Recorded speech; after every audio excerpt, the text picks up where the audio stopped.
Hello మామ, శారదా యొక్క కొత్త మంగేకు షేరింగ్ అనే అబిలిటీ అయినా ఓరుమే బొరుటో యూనివర్స్ లోనే ఒక బ్రోకెన్ అబిలిటీ. ఈ బోర్డుతో తాను గ్రావిటీని మ్యానిపులేట్ చేయడం వల్ల ఏ అపోనెంట్ అయినా బ్లాక్ హోల్ తో క్రష్ చేయగలదు. ఈ టెక్నిక్ ని కౌంటర్ అటాక్ చేయడం చాలా కష్టము. అందుకే తన మంగేకు షేరింగ్ అనే అబిలిటీ చాలా పవర్ఫుల్ మామ. సో ఈ రోజు నేను ఈ అబిలిటీ యొక్క ఆరిజిన్ ఏంటి, ఈ అబిలిటీతో ఎగ్జాక్ట్ గా ఏం చేస్తుంది, అలాగే తన సెకండ్ మంగేకు అబిలిటీ ఏంటని ఇప్పుడు డిస్కస్ చేయబోతున్నాను. అయితే ఇక్కడ ఒక విషయం గుర్తుపెట్టుకోవాల్సింది ఏంటంటే, ఓరుమే అనే పేరు సంగాడెస్ యొక్క అమతరాశికి ఇంకో పేరు. ఈ విషయాన్ని చాప్టర్ 21 లో ఆల్రెడీ కన్ఫర్మేషన్ ఇచ్చేస్తాం మామ. కానీ ఇటాచా అండ్ సాస్కే అమతరాశితో బ్లాక్ ఫ్లేమ్స్ ని క్రియేట్ చేయగలరు. ఇక్కడ కన్ఫ్యూజన్ అవ్వకండి, ఇవి రెండు కూడా డిఫరెంట్ అబిలిటీస్.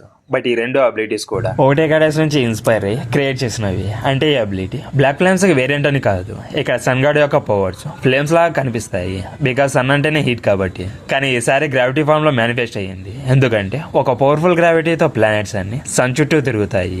అలాగే ఇంకొక ఇంట్రెస్టింగ్ పాయింట్ ఏంటంటే, కొన్ని స్టార్స్ కొలాప్స్ అయిపోయాక బ్లాక్ హోల్ లాగా మారిపోతాయి. అప్పుడు బ్లాక్ హోల్స్ వచ్చి ఇమెన్స్ గ్రావిటీ ఫోర్స్ తో సరౌండింగ్స్ లో ఉన్న ప్రతి దాన్ని లోపలికి లాగేస్తుంది. సేమ్ ఇలానే ఓరుమే అబిలిటీని రిప్రజెంట్ చేస్తుందని చెప్పొచ్చు. బికాస్ శారదా కూడా అలానే కదా రయుని డిస్ట్రాయ్ చేసింది. ఇక్కడ శారదా యొక్క మంగేకు షేరింగ్ అండ్ పవర్స్ ని చూస్తుంటే ఒబిటో లాగా డిఫరెంట్ అబిలిటీస్ ఉన్నాయని అనిపిస్తుంది. నార్మల్ గా ఉచిహాస్ కి 2 డిఫరెంట్ అబిలిటీస్ ఉంటాయి. ఒక ఐకి ఒక అబిలిటీ, ఇంకొక ఐకి వేరే ability. Example Hitachi left eye లో అమదరాజు, రైట్ ఐ లో షుక్యోమి ఉన్నాయి. అలాగే సాస్కేకు కూడా లెఫ్ట్ ఐ లో అమదరాజు, రైట్ ఐ తో ఫ్లేమ్స్ ని కంట్రోల్ చేయడము. తర్వాత రెనగాన్ని గెయిన్ చేసుకున్నాక సాస్కే కొన్ని రీజన్స్ వల్ల తన రైట్ అయితే అమృతరాజును కూడా యూజ్ చేయగలుగుతున్నాడు. కానీ ఒబిటో కేసులో కొంచెం డిఫరెంట్ మామ.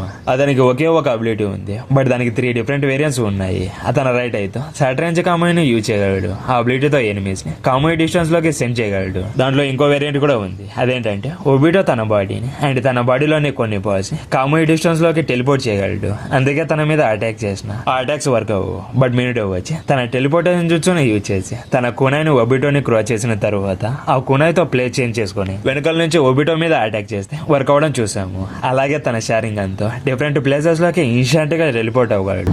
ఇప్పుడు కకాషి దగ్గర ఉండే లెఫ్ట్ ఐ ని చూసుకుంటే ఆ ఏదో లాంగ్ రేంజ్ కామోని యూజ్ చేయగలడు. దానివల్ల అపోనెంట్స్ ని కామోయి డైమెన్షన్ లోకి పుల్ చేయగలడు. సో ఈ కేసులో మంగేకో షేరింగ్ అనే యూజర్ కి 2 యూనిక్ పవర్స్ లేవు, కానీ ఒకే పవర్ కి మల్టిపుల్ వర్షన్స్ ఉన్నాయి. సో శారదాస్ మంగేకో షేరింగ్ కి కూడా 2 డిఫరెంట్ అబిలిటీస్ ఉన్నాయని అనిపిస్తుంది. చాప్టర్ 21 లో చూసినప్పుడు తన రైట్ ఐ ని యూజ్ చేసే 2 డిఫరెంట్ అబిలిటీస్ ని యూజ్ చేసింది. ఫస్ట్ ది వచ్చి సేమ్ బ్లాక్ హోల్ లాగా ఉండే ఒక బ్లాక్ రొటేటింగ్ స్పియర్ ని క్రియేట్ చేయడము. సెకండ్ ది వచ్చి సేమన్ రయు ఐరన్ శాండ్ తో అటాక్ చేసినప్పుడు ఆ శాండ్ ని బ్లాక్ హోల్ అబ్జర్వ్ చేసుకుంటుంది. మీరు చాప్టర్ 21 లో చూసుకుంటే శారదా రయుని టార్గెట్ చేసినప్పుడే ఆ గ్రావిటేషనల్ పుల్ యాక్టివేట్ అయ్యింది. దాని గురించి పక్కనే ఉన్న మిత్సుకి కూడా కన్ఫ్యూజ్ చేశాడు.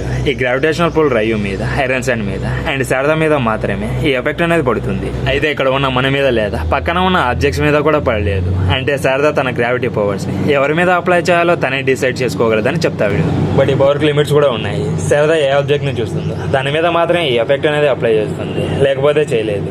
ఎగ్జాంపుల్, రయు ఫస్ట్ టైం అటాక్ చేసినప్పుడు అటాక్ డైరెక్ట్ గా తన సైడ్ లో ఉంది కాబట్టి ఆ అటాక్ ని డిఫ్లెక్ట్ చేసి బ్లాక్ హోల్ లోకి వెళ్లేలా చేసింది. కానీ సెకండ్ టైం రయు తన బ్లైండ్ స్పాట్ నుంచి అటాక్ చేసినప్పుడు శారదా తన షేరింగ్ అనేది ఆ అటాక్ ని చూసాక మాత్రమే ఆ ఎఫెక్ట్ అనేది అప్లై అయింది. సో ఎలాంటి అబిలిటీని అయినా తన ఐతో చూడలేకపోతే ఆ బ్లాక్ హోల్ అబ్జర్వ్ చేసుకోలేదని తెలుస్తుంది. అంతేకాదు మామ, ఈ అబిలిటీకి ఇంకో వేరియేషన్ కూడా ఉంది. శారదా ఆ బ్లాక్ హోల్ ని ఇంప్లోడ్ చేయగలదు. అంటే జస్ట్ ఆబ్జెక్ట్స్ లేదా పర్సన్ ని పుల్ చేయడం మాత్రమే కాదు, ఫైనల్ గా దాన్ని బ్లాస్ట్ కూడా చేస్తుంది. ఈ ఎక్స్ప్లోజన్ వల్ల రయు ఫుల్ బాడీ డెస్ట్రాయ్ అయిపోయింది. ఈ అబిలిటీ యొక్క అటాక్ పవర్ ను చూస్తుంటే బొరుడో యొక్క ఉజివో రసంగన్ పవర్ కి ఈక్వల్ గా ఉంటుందని చెప్పొచ్చు. ఈ అబిలిటీని యూజ్ చేసిన తర్వాత శారదా రైట్ ఐ నుంచి బ్లడ్ వచ్చి అక్కడ అన్కాన్షియస్ లోకి వెళ్లిపోతుంది. సో ఈ అబిలిటీ యూజర్ మీద చాలా స్ట్రెయిన్ పెడుతుందని అర్థమవుతుంది. కానీ ఇలా ప్రతిసారి జరుగుతుందని నేను అనుకోవడం లేదు. ఇక్కడ తన బాడీ ఆ స్ట్రెయిన్ ని తట్టుకోలేకపోవడం వల్లే ఇలా జరిగింది. అలాగే ఆ అబిలిటీని యూజ్ చేసి శారదా ఎయిర్ లోకి ఫ్లోట్ అవ్వడం చూసాం. అంటే గ్రావిటీని కంట్రోల్ చేయడం బ్లాక్ రొటేటింగ్ స్పియర్ తో మాత్రమే కాదు, తను కూడా కంట్రోల్ చేస్తుందని అర్థమవుతుంది. ఇన్ఫాక్ట్ బ్లాక్ హోల్ పుల్ చేయకముందు శారదా రయుని ఎయిర్ లోకి లిఫ్ట్ చేయడం జరిగింది. రయు ఇనిషియల్ గా ఎయిర్ లోకి లిఫ్ట్ అయినప్పుడు స్పియర్ వల్ల పుల్ అయ్యాడని చెప్పలేదు.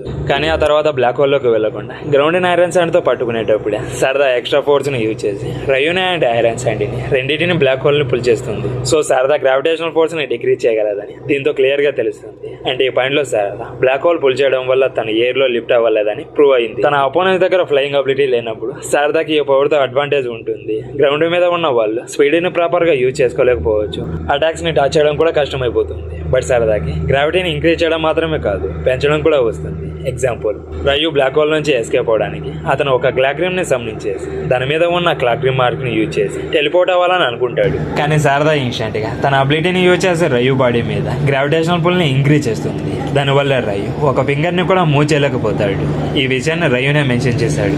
ఇది చూస్తుంటే కావ్య యొక్క గ్రావిటీ డైమెన్షన్ లాగా మూవ్మెంట్స్ ని రెస్ట్రిక్ట్ చేయడము శారదా కూడా చేయగలుగుతుందనే తెలుస్తుంది. సేమ్ అలాగే బ్లాక్ హోల్ సైజ్ ని ఇంక్రీజ్ చేస్తుందని అనిపిస్తుంది. ఎస్పెషల్లీ బ్లాక్ హోల్ సైజ్ ని డిక్రీజ్ చేసి రయుని డిక్రీజ్ చేసినప్పుడు స్టార్టింగ్ లో చూసిన బ్లాక్ హోల్ కన్నా చాలా పెద్దదిగా కనిపించింది. కానీ ఇది ఇంకొక పాసిబిలిటీ కూడా అయి ఉంటుంది. మేబీ బ్లాక్ హోల్ ని ఎక్కువ డిస్టెన్స్ నుంచి చూడడం వల్ల స్మాల్ గా కనిపించడం, క్లోజర్ లోకి వచ్చాక పెద్దదిగా కనిపించడం జరిగి ఉంటుంది. సో ఇక్కడ సైజ్ చేంజ్ అవుతుందా లేదా, ఇల్యూజన్ వల్ల మనకు అలా అనిపిస్తుందా అని చెప్పడం చాలా కష్టం. బట్ ఫ్యూచర్ లో ఏమైనా కన్ఫర్మేషన్ ఇస్తారేమో చూడాలి మామ. సో ఫైనల్ గా చెప్పాలంటే శారదా ఒక మంగేకో షేరింగ్ అనే అబిలిటీ కొంచెం పెయిన్ యూజ్ చేసిన ప్లానటరీ డెవిస్టేషన్ అబిలిటీ లాగా ఉంది. పెయిన్ కూడా ఒక బ్లాక్ స్పియర్ ని క్రియేట్ చేసి టార్గెట్ ని తన దగ్గరికి పుల్ చేస్తాడు. అది నరుటో విఎస్ పెయిన్ ఫైట్ లో చూసాం మామ. అలాగే మాద్రాకి 6 పాత్ పవర్స్ వచ్చాక మల్టిపుల్ బ్లాక్ స్పియర్స్ ని క్రియేట్ చేయడం చూసాము. అవి శారదా బ్లాక్ హోల్స్ లాగా ఉన్నాయని అనిపిస్తుంది. అలాగే పెయిన్ గ్రావిటీ పవర్స్ ని యూజ్ చేసి శారదా లాగా ఫ్లై కూడా అయ్యాడు. ఇన్ఫాక్ట్ పెయిన్ హినాటాని స్కైలోకి లిఫ్ట్ చేసి గ్రౌండ్ మీదకి త్రో చేసిన సీన్ లో కూడా గ్రావిటీని యూజ్ చేశాడు. కానీ అది అట్రాక్షన్ కాదు, అలాగే రిపెల్ కూడా కాదు, టోటల్లీ డిఫరెంట్. దీన్ని బేస్ చేసుకుంటే శారదా యొక్క మంగేకో షేరింగ్ అండ్ పవర్స్ లేనిగానే యొక్క గ్రావిటీ బేస్డ్ పవర్స్ యొక్క వేరియేషన్స్ లాగా అనిపిస్తున్నాయి. ఇంకొక ఇంట్రెస్టింగ్ పాయింట్ ఏంటంటే శారదా ఓహిరోమేని యూజ్ చేసినప్పుడు స్కైలో తన మంగేకో షేరింగ్ అండ్ ప్యాటర్న్ కనిపించింది. నరుటో సిరీస్ లో యూజువల్లీ గెంజుట్సుని యూజ్ చేసినప్పుడు మాత్రమే ఇలా కనిపించే మూమెంట్స్ ఉంటాయి. బట్ ఓహిరోమే అబిలిటీ వచ్చి గెంజుట్సు కాదు, కానీ శారదా యూజ్ చేసిన అబిలిటీలో ఏడా డౌజుట్సు డిజైన్ లాగా ఉంది. ఈ వేజెస్ చూస్తుంటే శారదా అబిలిటీకి అండ్ ఏడా డౌజుట్సుకి కనెక్షన్ ఉందేమో అని అనిపిస్తుంది. ప్లస్ మూన్ మీద ఉన్న పీపుల్స్ బ్లడ్స్ లో కూడా సిమిలర్ ప్యాటర్న్స్ ని చూసాము. సో ఏదైనా డీపర్ లింక్ ఉందా లేదా, చెస్ట్ స్టైల్ కోసం పెట్టారో తెలియదు మామ. ఇక శారదా సెకండ్ మంగేకు అబిలిటీకి వస్తే నేను చెప్పినట్టు శారదా యూజ్ చేసిన అన్ని టెక్నిక్స్, తన రైట్ అయితే యూజ్ చేసిన పవర్స్, ఫ్లయింగ్, బ్లాక్ హోల్స్ ని క్రియేట్ చేయడము, పీపుల్ అండ్ ఆబ్జెక్ట్స్ ని పుల్ చేయడము, గ్రావిటీని ఇంక్రీజ్ అండ్ డిక్రీజ్ చేయడము, ఇవన్నీ తన రైట్ అయితే యూజ్ చేసినవి. సో ఇది ట్రూ అయితే శారదాకి ఇంకో మంగేకు అబిలిటీ ఖచ్చితంగా ఉండాలి. మరి అదేమై ఉంటుంది?